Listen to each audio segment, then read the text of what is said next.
Before you start transcribing, there are a few things that you need to do. First of all, you need to start clan, obviously. So here's clan. I don't need this window, so I'm going to close it. And then you will need to, to open a new transcription.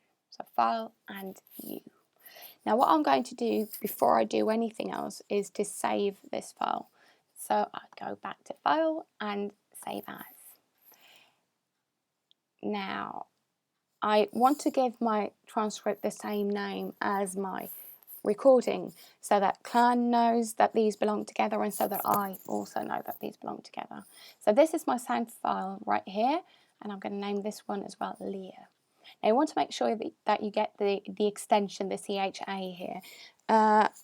If you're on a Mac, your computer is going to add it on its own. If you're on a PC, you want to make sure that you really get it, because if you don't, clan won't recognize the file once you close it. So if you've done a complete transcript, everything is there, you've saved it, but you didn't get this extension, then clan won't be able to open it and you will have to start all over. So make sure you get this.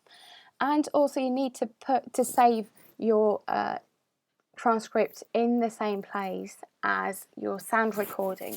So this is where my sound recording is, and this is where I can save my transcript.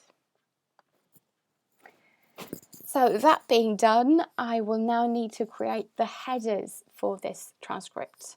And to do that, I'm going to use one of my regular, I'm going to go about that the regular way that I do, which is also a tip for you. If you're going to transcribe a lot of recordings, you might want to just create one file that has the headers that you need, so that you can paste them in and change just the information that you need to change.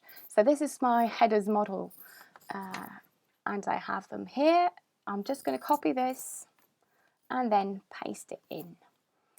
So as you know, it starts with the begin, and I will just go ahead and add the end so I don't forget that header. And then I need to change things so that it's correct for the transcript that I will be producing, and I have all the metadata that I need here. I'm calling this child Leah, so I will change that here.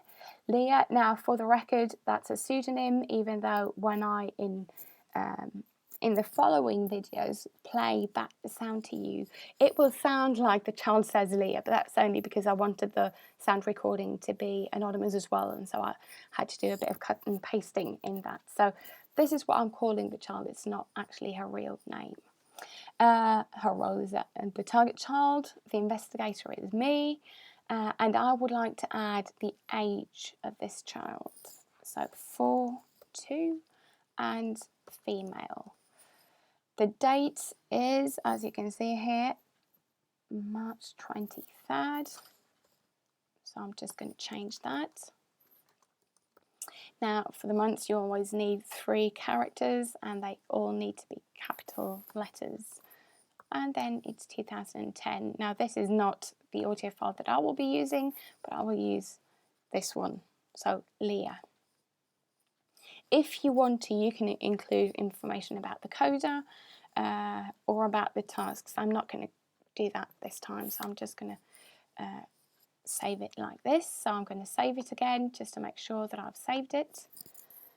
And now I have my headers, which means that I can go to the tiers and update the tiers.